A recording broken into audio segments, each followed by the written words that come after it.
Hello, my friends. Welcome back to my channel. How are you today? On the stand, we have Flying J, Flash Forward, Master Champion, of course, and essentially senior buck, my old guy. You've met him before, so we're not doing the whole routine again. This is more of a touch-up groom, and it's about... Well, it's only about 85 degrees F right now, Fahrenheit, but the humidity is ridiculous. The dew point is high. So if you catch me glistening, we'll call it glistening. I'm not glistening, I'm sweating. If you catch me sweating or you see that everything's getting damp, well, yeah. Hey gang, doing a little video magic here to break in with a bit of an update. Hanging out in the pastures for a second on a beautiful day. I just wanted to let you know that about 2 weeks, maybe 3 now, after I taped this video with Flash, he passed peacefully in his sleep. It was a bit unexpected, but not unusual. He was an old guy. He had reached really a very lengthy lifespan for a buck. A breeding buck. So the mini silky lifespan is about 10 to 15 years on average. That's for all sexes, all sizes, right? But a breeding buck, the average lifespan is generally between 8 to 10 years. It's just harder on their bodies, especially, you know, when they're always competing against the other bucks. So Flash was just shy of 11 years old. He was 10 years, 9 months at the time of his passing. And he did pass peacefully in his sleep. So, you know, we're grateful that he was able to really stay long, lived and healthy all the way to the end. But we did, you know, have to say our goodbyes to him. And he will be terribly missed in our herd. I hope you enjoy the rest of this video with him. I'm glad I have it. It's now going to become quite special to me. And we'll talk in the future in other videos about what we do from here. But for now, I just want to return you back to what was a fabulous session with Flash, and I hope that you enjoy. Thanks for being a part of my community, and thanks for listening. Bye. Chores don't stop because it's hot, as much as I wish they would. And the same thing with the cold when that happens. So, you know, I'll complain then too, because what else can we do? Hopefully you're not hearing too much background noise with the fans running. And typically this would be a quick cleanup because it really is just a touch-up. He's already had his spring grooming. He's an old guy, you know, he's been trimmed. So he doesn't have the length of coat that some of my younger ones have that are still in their prime.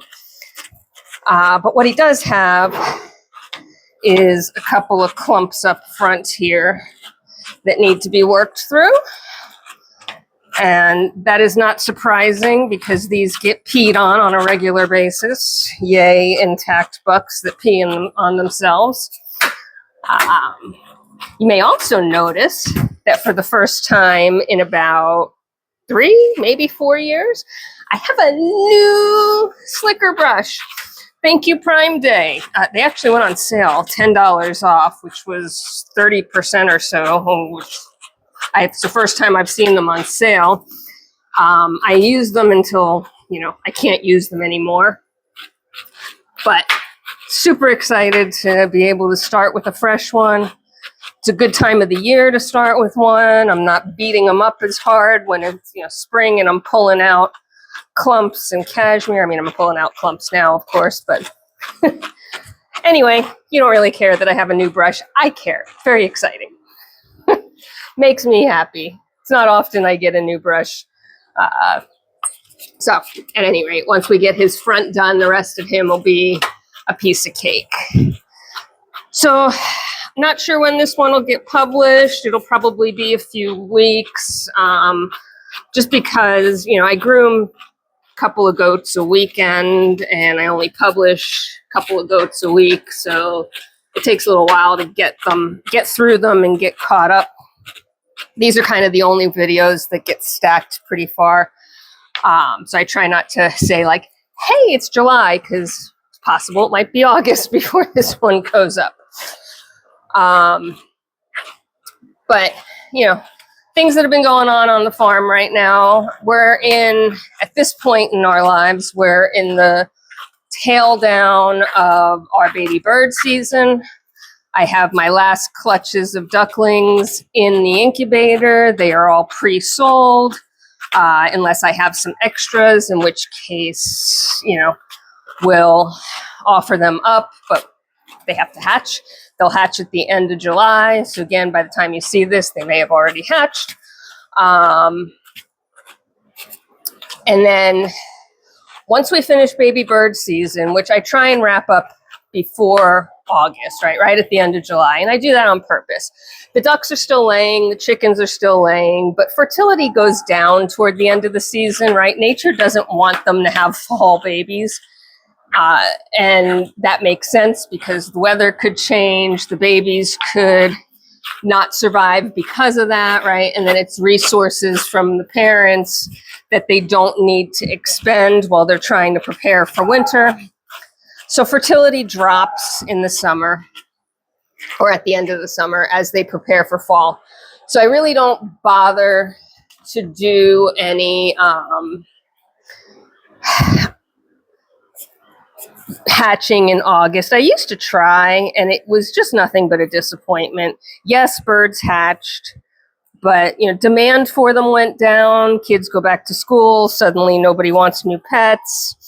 You have to have them in the house, and it could get to be a more lengthy process if the weather in New Jersey changes and gets a little too cold to put them out as soon as you might want to, which, you know, in the summer you can put them out pretty fast. So yeah, we're wrapping down bird season, and you may see that I'm doing a bit of a trim here. Underneath the buck's belly, around their penis is just nothing but clumps from them peeing on themselves. When they're not in show condition, meaning I'm not putting them in the ring, and certainly this guy is not going back in the ring. He's earned his stripes. He doesn't need to be back in the ring, and he's an old guy that just needs to be, you know, relaxed. It's easier just to trim them off. When they're in show condition, that belly needs to also be in show condition. But when they're not in show condition, why leave hair around there that doesn't need to be there? Because all it does is catch urine and get clumpy and matted and stinky, and you know, even they don't want it. So I just trim it off, and because it's his belly underneath, you can't see it anyway. So yeah, that's why the scissors are out with him, and why you won't see scissors out with any of my younger animals. Just doesn't make sense to put him through the torture of trying to groom it all out when I can just as easily cut it, and it's no harm, no foul for him. So anyway, back to where we were. End of bird season. And I like to typically leave August alone for multiple reasons. I need a bit of a quiet downtime, right? We had baby goats in February, March, through April, May. Then birds started hatching in May, June, July, August. Well, May and June, July are all birds. And all of that requires my effort, my support, right? I'm dealing with people who, you know, new owners who are interested. I'm dealing with processing orders, shipping eggs. And it's just an effort. I enjoy it. I enjoy every minute of it. But it's nice to have August off. I take August off from kind of all the farm things. And that doesn't mean chores stop. It doesn't mean grooming stops. I'm not taking off of the YouTube stuff, right? The videos will keep going. But I won't have a soap release in August. I won't have any animals being sold in August. So support calls should go down. Inquiries should go down. Just a little extra time on my hands to regroup, because come September, it's time to start exposing the girls. I know, buddy, I know. Exposing the girls to the buck. And a decision was made. So this year, my decisions for breeding are super easy because Santa went to a new home and Flash is retired. The only buck I have in breeding age, actually the only buck I have, period, that is, in my breeding program right now, is Phineas. So Phineas will be bred to everybody. And that introduces all sorts of challenges. The girls very likely go in heat at the same time, and that's just natural that their cycles have synced up. And, Phineas can't breed just like humans. You can't breed everybody back to back. You start shooting blanks if you can even get the job done. It'll be interesting to see if we're able to get everybody bred with a single buck. And that, for now, works out well because none of the does that I have are related to Phineas. So I don't have to worry about that. That's one of the reasons I brought him in. I needed, fresh genetics. I needed a buck that wasn't related. So he is not related to anybody right now. And he will be bred to everybody. Then my hope is that, one, we have a decent breeding season and I have more than the 5 kids I had this year. 2, I get a buck that is worthwhile to keep as a breeding buck. Now, of course, that breeding buck will be related to both Phineas, which really doesn't matter, and his dam. So I have to be very careful which breeding I keep a buck from, if I keep a buck. Because if I keep a buck, like, for example, I would love to keep a buck from Phineas and Persephone. But the problem is Persephone is related to Misty, who's related to JC, who's related to Emma. Now, Emma doesn't matter because she's retired, but you see, if I keep a buck from Persephone, then breeding that buck to Misty is essentially would be breeding grandson back to grandma. Not ideal, right? Not what I want to do if I don't have to. So I'm thinking I want to keep a buck from Wren and Phineas. Wren is not related to anybody in the herd.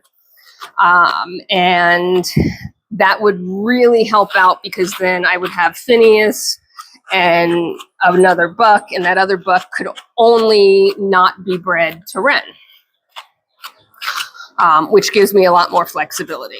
Now, of course, that means Wren has to have a boy. She would also have to have a boy that is demonstrating the worthiness to maintain as a buck. And, that's all dependent on what nature gives me.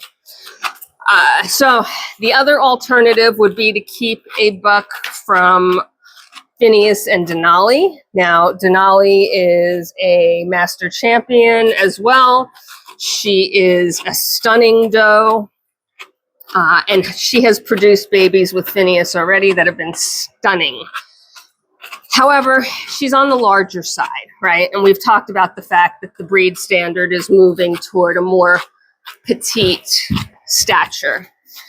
Denali is well within standard, but she's on the larger side.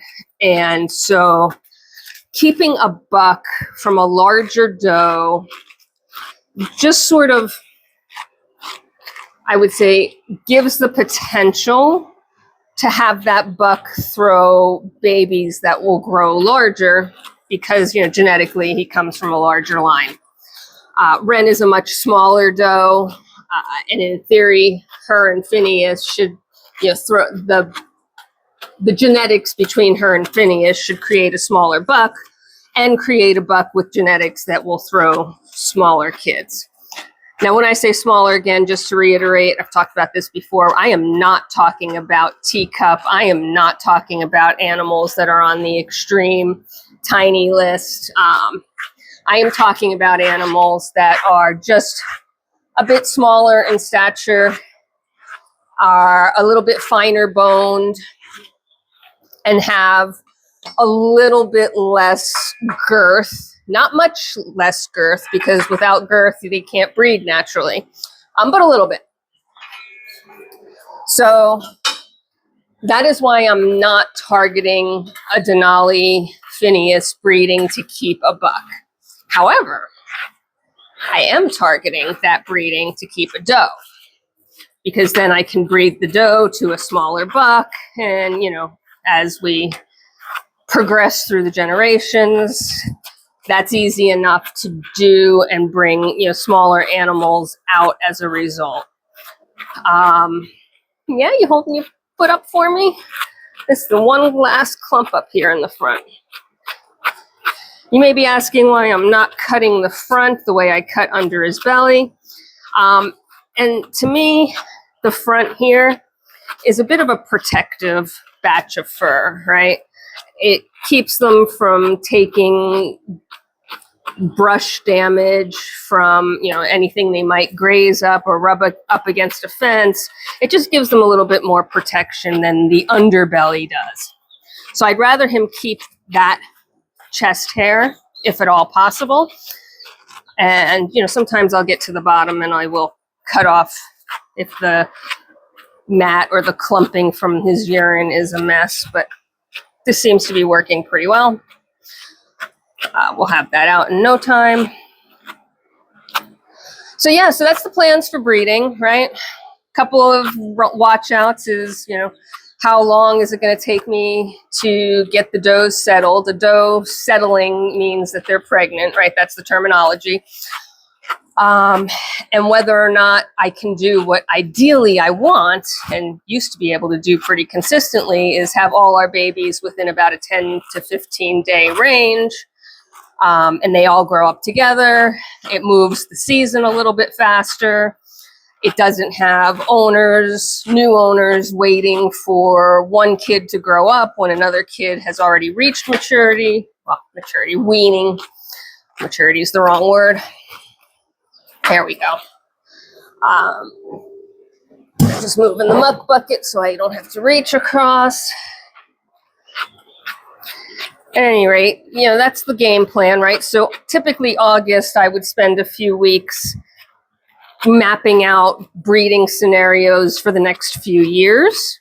And that changes every year. So even though I map out a breeding season for 26, 27, 28, for example, I'm doing that to make sure that I'm thinking through the future, that I'm thinking through genetically who can be bred to who, how much limitation I'm putting on myself if I breed a specific animal and then keep that animal. You know, so I don't necessarily stick to my plans that I make in 26 for the next 3 years, but I do plan out 3 years. And in this case, I don't have to do that because it's done for me. They're all going to be Phineas. So that's actually nice for once. And then the hope is we should have in the breeding lineup this year, let's see, we will have JC for her very last year. So breeding her to Phineas for her last year is a nice swan song. She is going to age out of our breeding program. She comes from a line that likes to breed for a long time, so she's going to be upset with me when she's aged out. But I just am not going to continue to breed her as an older doe if I don't have to. It's not as healthy for her. It's not as healthy for the kids. So this will be her last year if she settles. And if she doesn't settle, well, then she was retired as of last year. So JC is the plan right now. Denali, of course, we talked about. Wren, we talked about. Misty and Persephone will be in the breeding lineup. So what is that? JC, Wren, Denali, Misty, Persephone, Lotus. That's 6 does in the lineup. So with 6 does in the lineup, oh, and Sock Monkey. Sock Monkey will enter the lineup. So 7 does in the lineup. So Sock Monkey will probably have a single. First fresheners do. JC gave us triplets last year. So if her cycle of breeding continues, she'll give us a single. So that's 2 babies potentially. Lotus often does singles, so we won't, she does sometimes do twins, but we won't count on twins from Lotus. So a single from Lotus would be another, that would be 3 babies. Denali's been pretty consistent with twins, so we'll assume 2 from her. That's 5 babies. Misty varies between twins and singles. Let's assume twins from her, so that we just have a little bit less of a conservative count. So if Misty does twins, that would give me 7. Persephone would give me, if she gives me a single, which is what she's typically been doing, our smaller does seem to be singles only. So 7, 8, you know, if everybody that I say has singles decides to have twins, it could be as much as 14 kids. It's not going to be, I'm going to guess will be between 7 and 10 kids for 2026 birth. And that's a good number, right? Demand for goats has dropped a bit. The economy is tough. Goats are not, you know, they're not a cheap investment. I'm still able, you know, I still have plenty of demand or I wouldn't be breeding. But overall, the market has taken a slowdown. Sometimes it just gets saturated, right? Like the area, you know, I've been doing this for 13 years and there's a lot of people in the area that wanted them that have them now.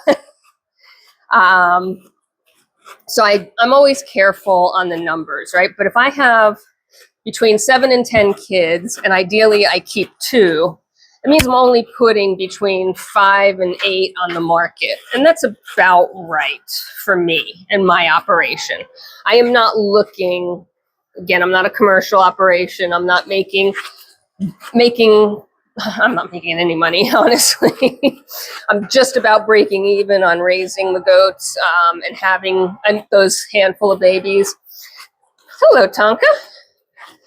And it depends on, you know, what we see in the kids and how the market goes. And I just keep it as limited as possible, keep it manageable, keep my herd manageable, but it is time to refresh the herd. So this would be a year. Honestly, I think there's only been 1 year in the 12 years that I've been raising goats, 13 years now, that I've kept 2, and that was JC, who was the accidental keeper, so not intended. I don't typically keep 2. In fact, I don't typically keep, right? Like I keep 1 maybe every other year, if that. So 2 would be a big year for us. And that's the plans for grooming and breeding season. And that is how we groom an older gentleman buck who, considering his age, is looking phenomenal.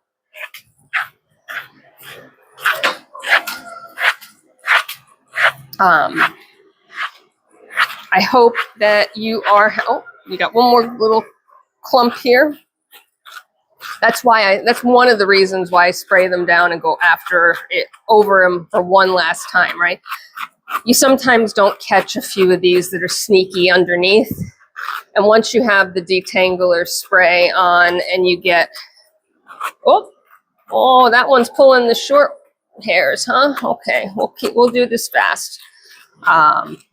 Once you get the detangler spray on and you can kind of put the comb through again, you find any hidden knots, and that's exactly what I want. So that is my breeding program story for the year. You're all up to speed. If you're looking for goats from me, now you know what's potentially coming and the numbers. I think I'm going to run it the same way I did this year, which is more of a first come, first serve once the babies are born. That way I don't have reservations and the stress of trying to like pray that, you know, my goat's kid with the right sexes and the right numbers. We'll just hold off on that. And once the babies are born, offer them up. And that seemed to work out well this year. So we're going to do it again next year.